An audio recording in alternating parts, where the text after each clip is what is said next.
there are many people out there who are looking to land bank into the Singapore real estate.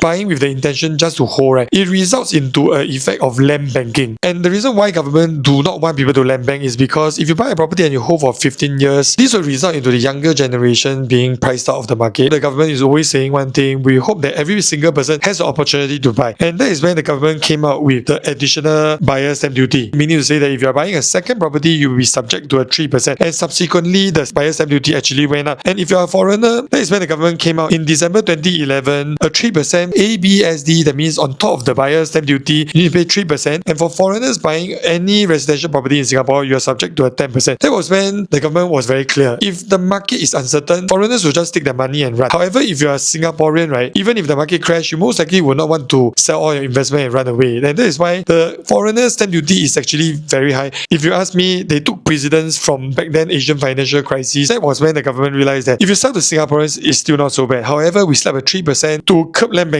And that was when you saw a drop in the subsale. Why? Because flippers are no longer around. You saw the subsale prices drop from 1392 to 1294. However, don't quote me, that could be because there were other launches in the OCR area which had a lower PSF. But generally speaking, you saw a slowdown in terms of the subsale. However, the overall property prices were still going up. People actually accepted that, hey, this ABSD is not so bad. Why? Because it's just like you want to buy something, you pay a little bit more for the tax. But most importantly is you see that actually seller stamp duty, did it cause prices to drop? In fact, TDSR and the increased ABSD were the real culprits. Why? Because many people, when they buy a property in Singapore, they don't mind holding it for 3 to 4 years. That's why you're buying property. Because if you want to trade, why not you just go to the stock market and trade?